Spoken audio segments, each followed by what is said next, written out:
Bora, dona Giana! E aí? Vamos lá? Vai. Posso falar? Não, você tem que começar um começo de verdade. Começa um começo de verdade. Começando começos de verdade, dona Giana. Olha eu aqui Não, começando não, não, não, começo. não, não, não. E- Não. Começa falando do tema que não é começo, entendeu? Mas eu começando falando de temas que não é o começo? Não, Não não, entendi. não, não. Volta, começa falando. Nós vamos falar de. Tu é editora agora. Tu tá editando esse começo, é isso? É, Entendi. Então vambora. Efigenialidades. criatividade e escrita. O podcast do Fantástico Guia. Dona Giana, editora! Como estamos? Tudo bem? Você viu? Porque você já estava chegando me chamando de editora, é muita responsabilidade isso aí, hein? Claro, você não é editora, eu É, sou editor também, você é eu sou, editora, eu somos sou. todos editores Eu aqui. sou, mas é Hum. bom você ser editora quando você está escrevendo? Fica aí a questão. Eita, rapaz, olha a polêmica no ar já. Você não esperou nem 30 Não, eu não. segundos de podcast para lançar a polêmica Eu aqui. não, eu não. Eu Aqui eu acho que foi uma tô. indireta para mim, Por quê? Talvez. porque você escreve 10 vezes mais rápido do que eu, justamente porque você consegue desligar a sua editora aí, eu fico meditando ali o É tempo verdade. todo. Isso não é bom, dona Jana. É, mas Mas não é sempre que eu consigo também. olha só, antes de qualquer coisa, vamos Hum, tentar aqui. A gente já teve um programa aqui falando sobre serviços editoriais e tal, a gente falou sobre o que é Puxa edição. aí. Só que esse programa aqui, a gente vai tratar do nosso editor interior. Esse editor aqui que está o tempo todo gritando ali, tentando se fazer ouvir, até mesmo Uhum. quando você precisa de silêncio para escrever, dona Jana. Exatamente. É aquela vozinha interior que tá falando: ah, isso tá ruim, você precisa refazer o começo, a gente tem que começar de novo certo para poder dar certo. A gente tem 30 mil palavras escritas, mas tá muito ruim, e a gente ainda precisa escrever mais um monte, vamos recomeçar, vamos pegar outro projeto. Essa vozinha interna aí que a gente quer desligar, porque, pelo menos quando a gente tá escrevendo, porque, na verdade, assim, acho que a gente não pode ser injusto com o nosso editor interior. Eu acho que o nosso editor interior é muito importante.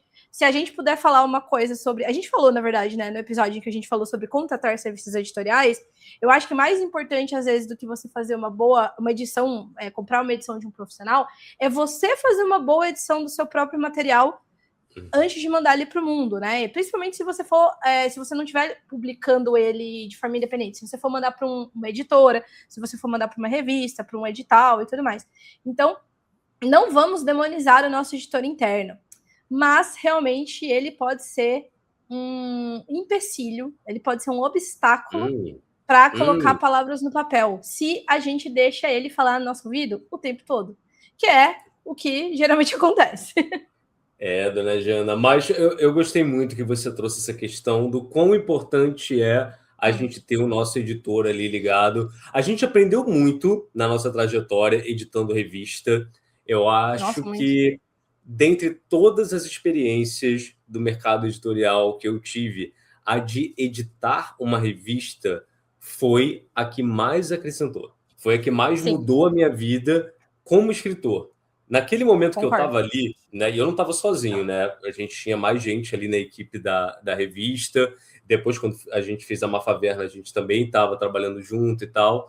Então, quando você está ali tendo um olhar diferente sobre aquelas obras, você acaba tendo a oportunidade de entender como algumas coisas podem ser mudadas sem que você necessariamente tenha que chegar a um extremo. Porque se tem uma coisa que você não quer quando você está editando, é chegar a um extremo. Porque o extremo Uhum. é o quê? Tá uma merda, joga fora, Uhum. escreve outro.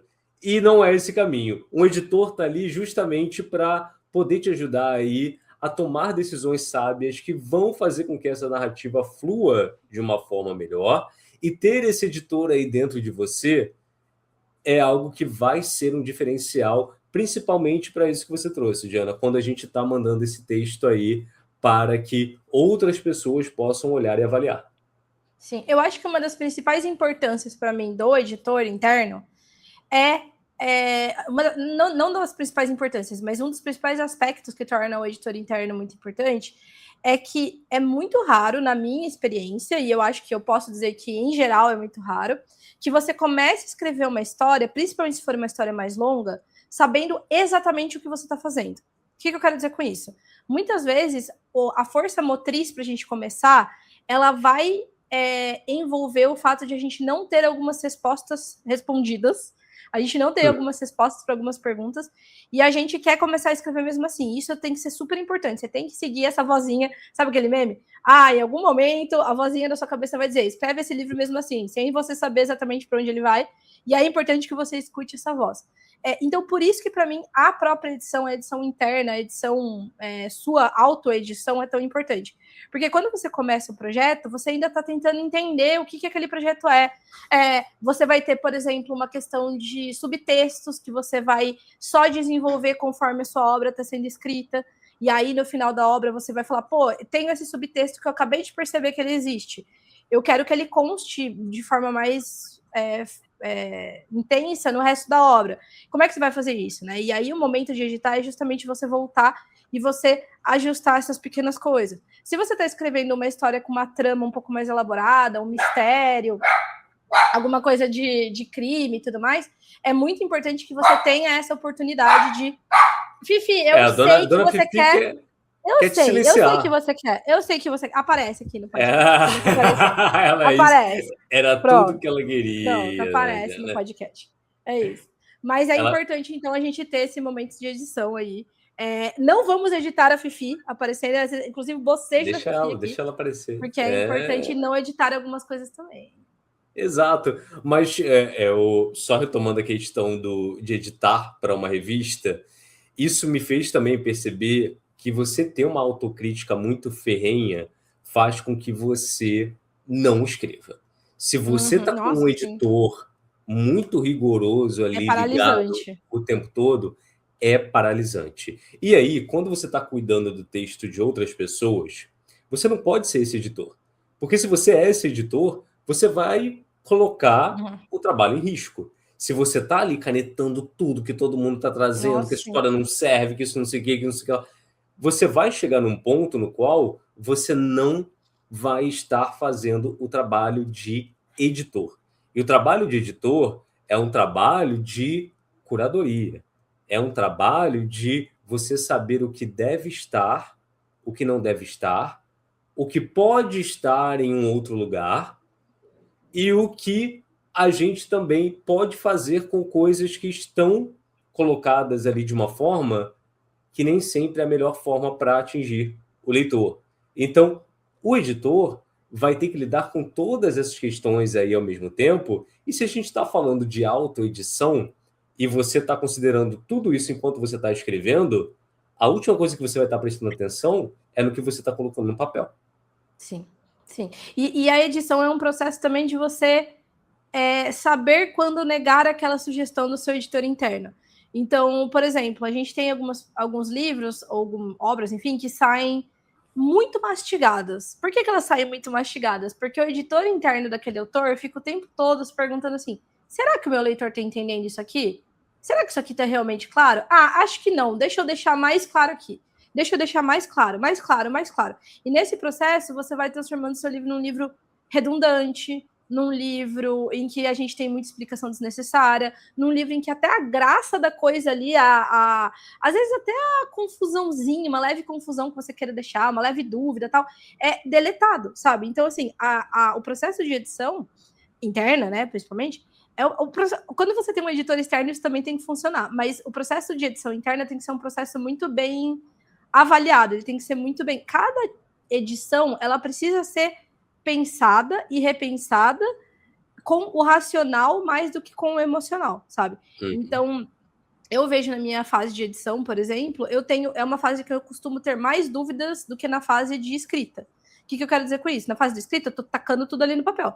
Na fase de edição, é a fase em que eu começo é muito foda, porque em português não existe essa expressão. Eu queria que tivesse uma tradução direta para second guess, sabe? Assim, que é quando eu começo a duvidar de mim mesmo, assim, sabe? Você dá uma vacilada ali, né? Você dá uma vacilada, você fica tipo, eu fui realmente clara aqui? Eu fui realmente, tipo, expliquei o que eu precisava explicar? Ou eu expliquei demais? Será que esse personagem, ele precisa existir? Será que esse personagem não é demais? E aí a gente entra nesse surto, assim, que ele tem muito do emocional também, né? Então eu acho que o editor interno, ele precisa ser, eu diria que se a gente fosse ter personas, assim, dentro da gente, eu acho que cada um é um, né? Mas acho que a minha persona escritora é uma persona muito mais emocional. Ela vai colocar todos os clichês que ela tiver que colocar, vai colocar coisa brega, não sei o que lá, porque é aquela coisa emocional. Eu tô escrevendo ali com o meu coração. A minha persona editora, por sua vez, ela precisa ser uma persona um pouco mais racional, menos emocional, menos fleumática. Então é a persona que vai chegar e vai falar assim: não, isso aqui tá muito brega, esse diálogo aqui tá muito óbvio. Ninguém fala desse jeito. Na emoção, você colocou aquilo porque você queria que aquilo tivesse o mais destacado possível, mas não, isso aqui vai ficar mais elegante se isso aqui for dito nas entrelinhas e não dito de forma direta. Então é importante que exista. E assim, não dá para você fazer assim, não é que não dá, né? Mas eu acho que é muito dolorido você fazer esse processo de razão e emoção no mesmo momento. Escrever, revisar e você ficar mudando essa chavinha, eu acho que é muito mais fácil você pifar. Se você tiver que ficar mudando essa chavinha a cada frase, na estrutura de frase. Então, eu escrevi uma frase com a emoção, agora liga o editor. Ah, tá, não, com a razão. Cara, isso é muito exaustivo, assim. E eu acho que eu ouso dizer que uma das razões pelas quais as pessoas empacam em alguns projetos é porque elas estão exaustas dessa alternância entre o escritor e o editor. Porque tem uma hora que começa a ficar cansativo, tem uma hora que começa a ficar dolorido e não divertido. Quando você começa a pegar o seu livro já de saco cheio dele, alguma coisa tá errada, e pode ser várias coisas, mas pela minha experiência, as minhas vezes que isso aconteceu comigo era quando eu não estava me dando a liberdade de ser só escritor ali. E aí aquilo já estava começando a ser pesado demais para mim, entendeu? Eu acho que nem todo escritor vai ter essa experiência de passar por uma edição de revista, né? Nem todo mundo vai querer abrir uma revista, porque dá um trabalho do caramba, então assim... A gente recomenda, mas tem uma terapia em dia. Assim, eu gostaria muito que a gente tivesse um mercado de revistas aí muito aquecido, mas eu também entendo o trabalho que dá, e por isso eu estou trazendo essa questão aqui. Como eu aprendi bastante estando nesse local, eu acredito que existe uma possibilidade de você emular essa posição quando você começa a trocar leituras com outros autores, né? Então, principalmente se são autores ali, né, que sabem o que eles estão fazendo, são autores que trazem também um editorzinho dentro deles, você vai começar a perceber que essas pessoas vão começar a levantar algumas perguntas ali em relação ao seu texto. E essas perguntas, às vezes, podem estar relacionadas ali a alguns vícios seus. Alguém pode apontar: por que você usa tanto possessivo aqui? Por que tem tanto possessivo aqui? Por que tem tanto artigo aqui? E é muito importante você perceber para onde outros editores olham, porque isso vai ajudar você a entender os seus próprios vícios de escrita. Isso vai ajudar você a entender que, porra, mas eu faço isso no meu texto. Caraca, o fulano apontou? É mesmo, cara, realmente tem isso aqui.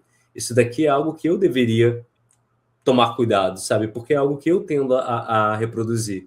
Então, tendo essa oportunidade de trocar e ver como o outro trabalha editando, faz com que você também perceba no seu texto o que é que você tende a repetir. Quais são os atalhos que você tende a tomar. Então, é muito, muito interessante perceber o quanto a gente pode aprender editando o texto do outro. Agora, existe uma questão que é, se você está escrevendo e aí você começa a ficar hiperfocado, pô, estou usando muito possessivo, pô, olha a quantidade de artigos que tem nessa frase, olha, você está perdendo o foco, porque o seu foco não deveria estar ali naquele momento. O seu foco deveria estar em jogar a narrativa para o papel. Sim. Então, tenha em mente que é necessário desligar o editor. Uma hora você vai ter que falar, cara, cala a boca, vai pra gaveta, vai escrever e depois você traz ele. Sim. Senão, vai dar ruim. Não, inclusive, eu queria dizer uma coisa que eu achei que você trouxe legal, porque a gente vai... Se você escutou o episódio de serviços editoriais, que a gente já publicou, você vai achar estranho o que eu vou falar agora, mas no caso, quando a gente fala de editor interno, a gente não está falando só de conteúdo, a gente está falando de forma também. Se você ouviu outro episódio, eu distingui bastante que o leitor crítico e o editor, eles vão cuidar do conteúdo do seu texto, trama, história, personagem, não sei o quê. E o revisor e o preparador vão cuidar muito do seu texto em si, então da sua forma. Palavra repetida, não sei o que lá, não sei o que lá. O editor interno, ele é uma mistura ingrata dessas duas coisas. Porque o editor interno, ele vai editar tanto a história, então vai ser um momento de... eu vou usar aqui uma expressão que é muito famosa, eu não sei se é do Martin, agora eu não sei se eu tô viajando, mas tem uma expressão muito conhecida. Clarice Lispector. Clarice Lispector, isso. Clarice Lispector. Pensador, Clarice Lispector. Mas que em inglês eles dizem kill your darlings, que em português seria mate os seus queridinhos, que é o momento de você fazer uma edição de conteúdo. Ou seja, você falar assim... Não, o King que fala isso, né? Lá no... Eu acho que é o George Martin. Eu tenho... Não, sobre escrita... A gente já vai falar de sobre escrita. É tanta gente falando sobre escrever também, meu Deus do céu. Mas eu acho que Kill Your Darlings... Eu não sei, na verdade. Eu acho que já é antes, pré-data esses caras aí. Mas enfim, o que significa o mate de seus queridinhos? Platão, isso. O que significa o mate de seus queridinhos? É você cortar coisas que você gosta, mas que você reconhece como editor, e olha aí as personas diferentes. Você gosta como autor, mas você reconhece como editor que aquilo ali realmente não cabe naquele lugar. Então é um personagem que você inseriu numa história, e aí ele ficou grande demais para aquela história. Você pode pegar esse personagem e usar em uma outra história. É uma subtrama que você colocou ali porque você acha importante, mas, pô, ela tá realmente pesando muito aquela história. É uma descrição de um ambiente, de um país, do seu mundo que você criou, não sei o que você gosta muito, mas que, pô, realmente naquele lugar tá ficando maçante ali, não é legal. Então isso a gente tá falando de editar, matar os queridinhos, a gente tá falando de editar o conteúdo. Mas o editor interno, ele também, ele fala da forma também, né? Então, isso que o Diogo falou dos seus vícios e tudo mais, é aquela coisa de, tipo, você ficar, será que eu tô repetindo muito o quê? Será que eu tô repetindo muito possessivo? E numa dessa, quando eu sinto muito que eu escrevo já com o mesmo nível de abstração dos detalhes que eu dirijo. Então, assim, quando você começa a dirigir, né, você tá naquela de trocar a marcha, apertar a embreagem, não sei o quê, aí olhar para um lado, olhar para o outro. Não, você tá sempre... Tudo ainda nada é automatizado, né? Tudo é muito pensado. Quando você automatiza o processo de dirigir, pô, você tá ali, você nem sabe o que você tá fazendo. Quantas vezes eu tava tipo, gente, eu nem percebi que eu dirigi até aqui, sabe? Assim, você pegou o caminho no puro automático. Na escrita tem que ser um pouco assim também, porque se você tá o tempo todo, aperta a embreagem, bota a marcha, corta o possessivo, corta o quê? Tá repetido. Essa frase tá muito longa. Não sei o quê. Não, sujeito. Você enlouquece, né? Inclusive, eu escrevi um texto sobre isso uma vez, há muito tempo, esse texto acho que nem tá mais online, que era sobre numa época que eu nadava, o Diogo nada também, então acho que a gente pode falar sobre isso. Era uma época que eu nadava natação, fazia natação, e eu lembro que eu fiz uma analogia muito parecida com isso, que é, quando eu tava nadando, aprendendo a nadar de forma, entre muitas aspas aqui, né, um esporte mesmo. Se eu tivesse te editando, eu já teria cortado 4 nadai. É verdade, teria mesmo. O bom foi o seu segundo de que merda é essa que ele tá falando? O que eu tô falando? Que merda é essa? Eu lembro que quando eu tava ali com o meu instrutor e tal, né, eu já tava nadando melhor, mas eu ainda precisava melhorar. Eu vou te interromper novamente só para dizer que uma coisa que eu sempre gosto de editar você é que você fala... Por exemplo, vou dar um exemplo. Vou dar um exemplo. Eu falei, eu sei. Que coisa? Eu sei. Por quê? Eu tô tentando, pior que agora eu fico prestando atenção nisso. Eu falo mesmo, gente. Vocês já devem ter ouvido vários no podcast. Mas a natação, quando eu já sabia nadar o crawl bonitinho e tal, mas eu queria melhorar a performance, eu vou usar entre aspas, porque eu não sou uma nadadora profissional, mas eu tava querendo melhorar a minha natação. O meu instrutor, ele me deu várias dicas. Não tira o braço muito para fora da água, bate a perna assim, sustenta o abdômen, porque facilita. Ele me deu várias dicas.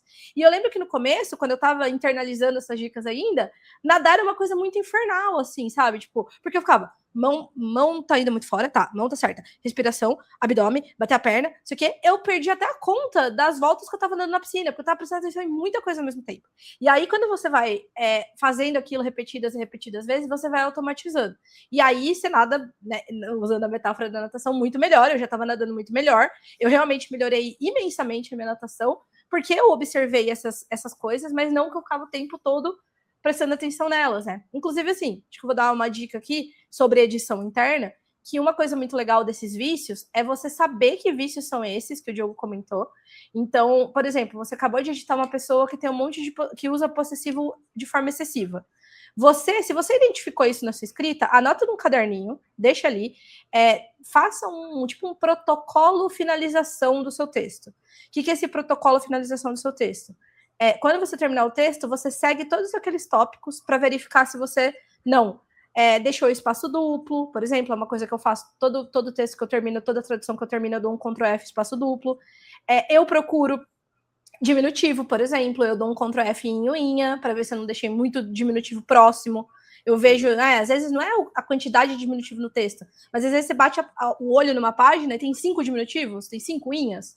Aí você fala, não, que tem demais, que é um vício meu, não é todo mundo que precisa fazer isso, isso é um vício meu.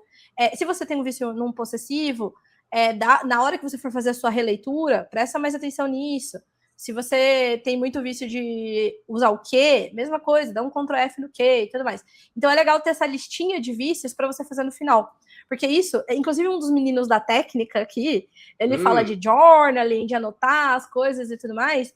E eu tenho muito para mim que quando você coloca coisas no papel, você tira o peso da sua cabeça.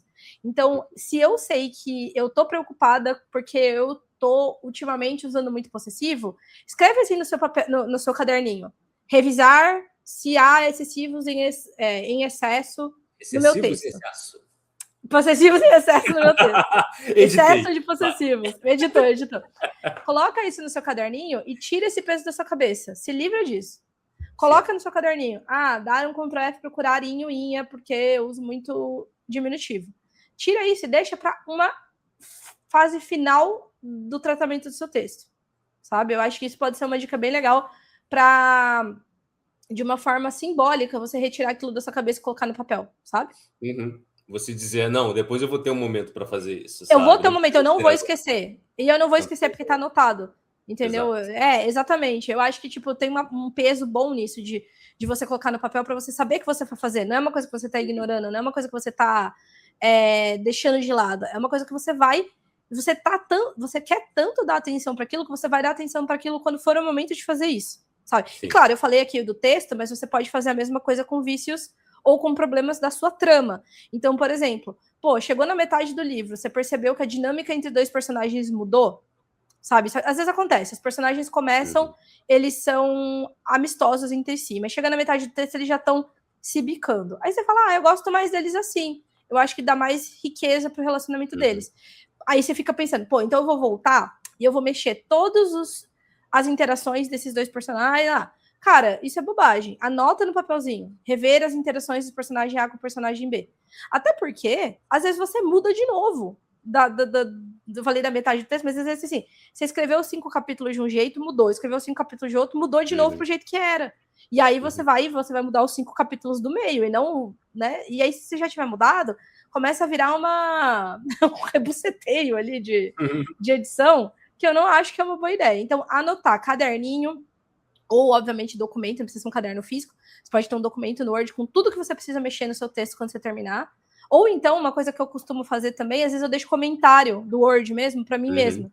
Então, eu estava editando meu livro, por exemplo, o meu livro da Aleph, e eu coloquei vários comentários de coisas, inclusive teve acho que um comentário que passou, que quando eu mandei para minha editora, ela respondeu para mim e falou assim, não entendi isso aqui. E aí eu vi que tinha sido um comentário que acabou passando, os outros eu deletei, mas passou um comentário que, assim, inclusive ele nem estava elaborado de forma como se eu estivesse falando com uma outra pessoa, era para mim mesma, fazer tal coisa.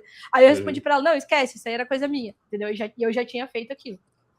E o nosso outro menino da técnica, a dona Jana, trouxe aqui que o King fala que o rascunho editado é igual a rascunho menos 10%. E aí, meu amor, eu vou dizer o seguinte, as monarquias estão em baixa por um motivo, hein, do Sr. King. Meu Então, Deus. mentira, eu adoro o King. Vocês sabem o quanto eu gosto, mora no meu coração, tava falando com ele hoje à Verdade. tarde. Mas Ô, enfim, King, o dona reizinho, Jana, nosso reizinho. o que eu tenho a dizer sobre isso é, eu e você também, né? Nós que adoramos Hum, escrever histórias curtas aí, né? Somos tarados por contos.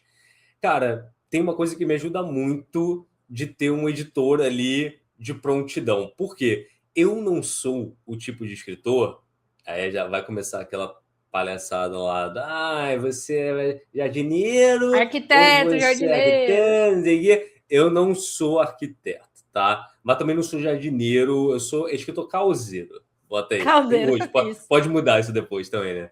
Mas o que acontece comigo, cara? Essa coisa de que, o final é igual um rascunho menos de 10%, para mim não é bem assim. Por quê? Às vezes eu preciso só jogar o É. texto e depois eu venho Desenvolver mais editando ainda. ele e desenvolvo mais.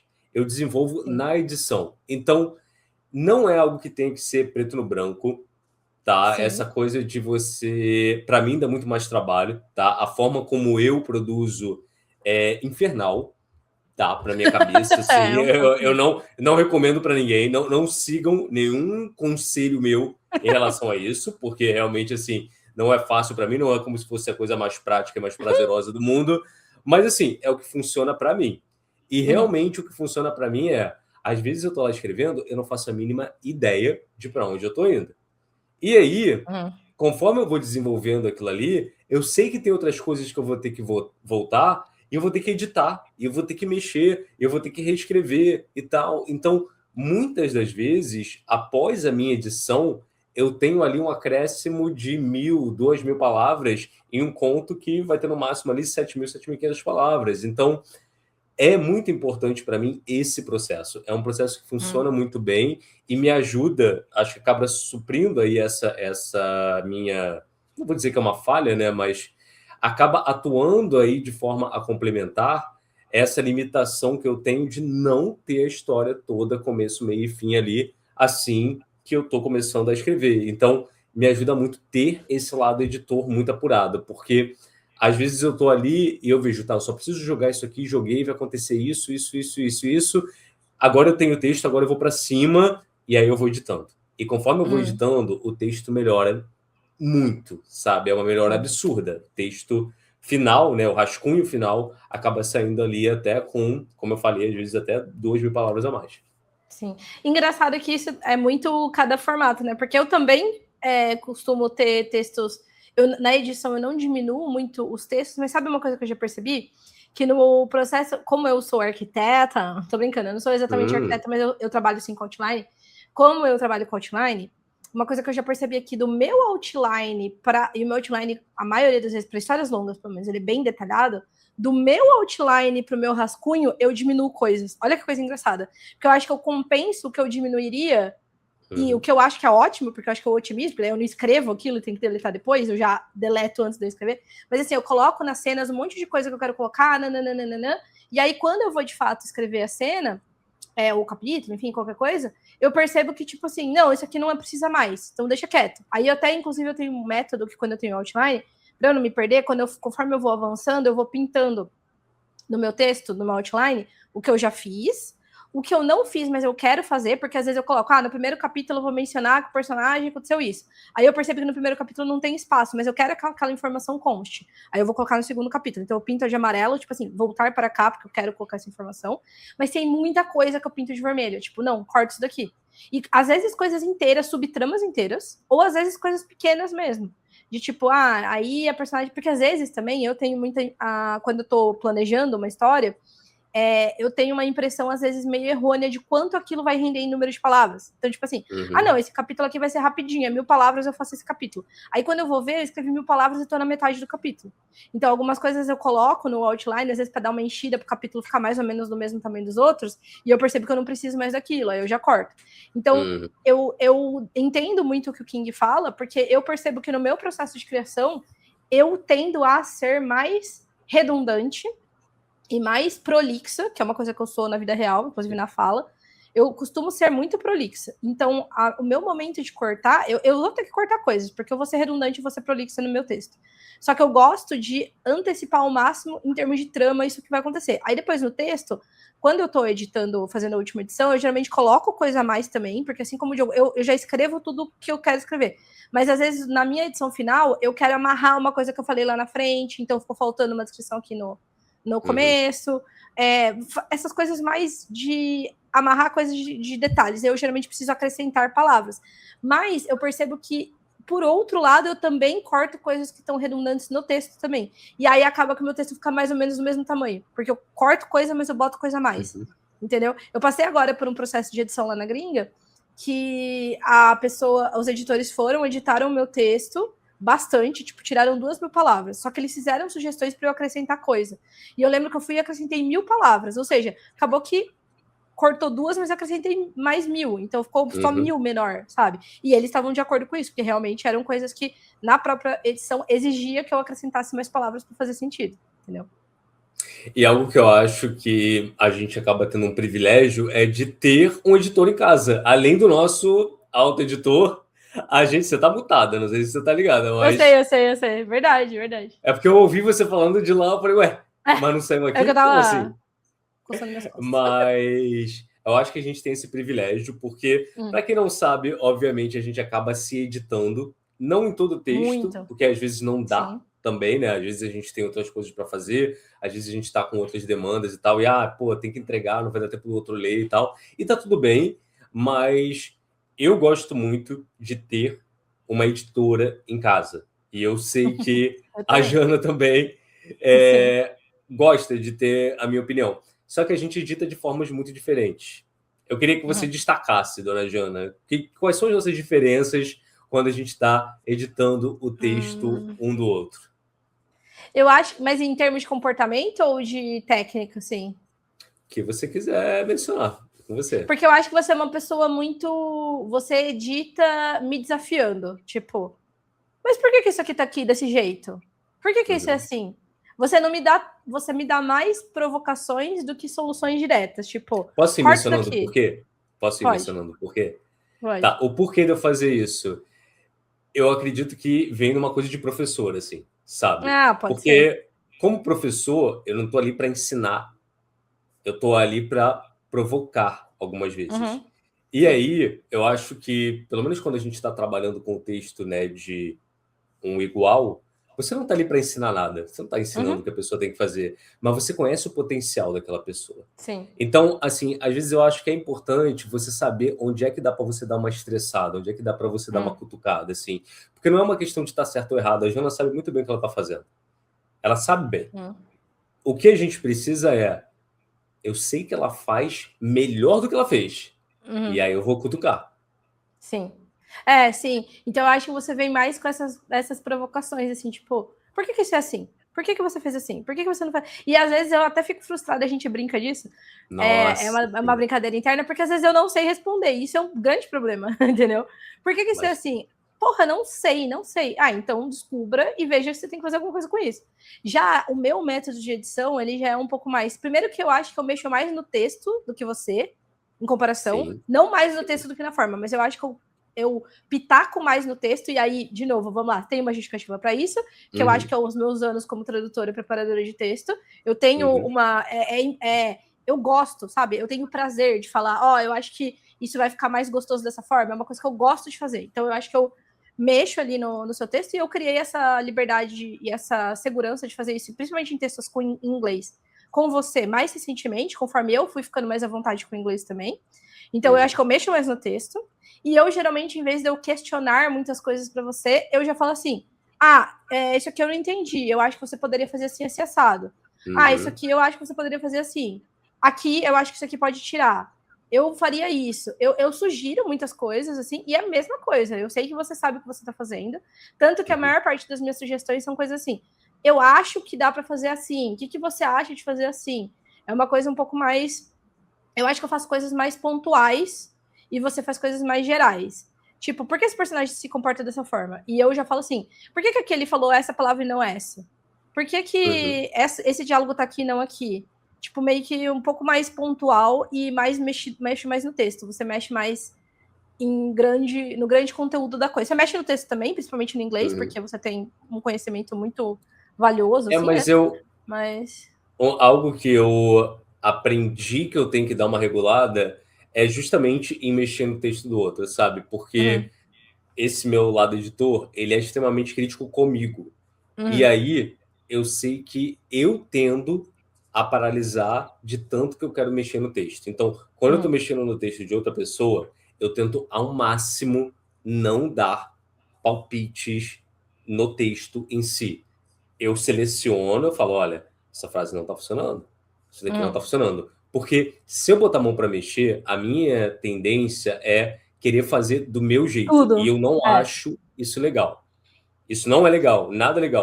Então, eu acho que uma das coisas mais interessantes como editor é você também saber o que é que você pode cagar.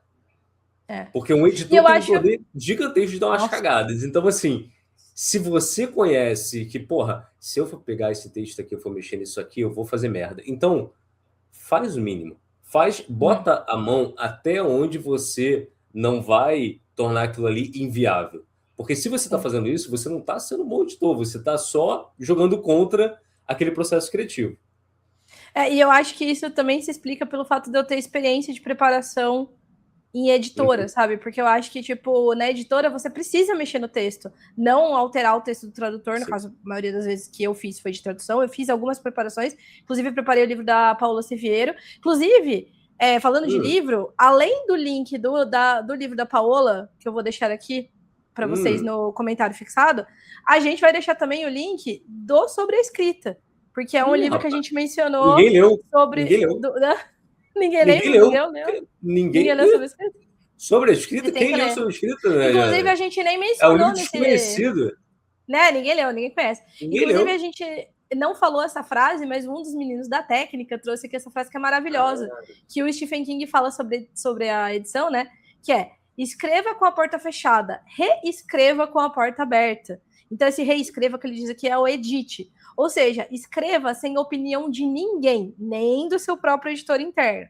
Mas reescreva com a porta aberta, ou seja, com a disposição de ouvir o que o seu editor interno tem a dizer. Então, a gente vai também deixar o Sobre a Escrita aqui, o link no link fixado, o link no comentário fixado, desculpa. Mas eu estava falando que eu preparo textos brasileiros também, como o da Paola, mas a maior parte dos textos que eu preparo são de tradutores, e eu cheguei a trabalhar com tradutores imensos. Eu já traduzi, por exemplo, os livros de Stephen King, traduzidos pela Regiane Wynarski. E aí eu sabia que eu estava editando, preparando o texto de uma super gigante da tradução.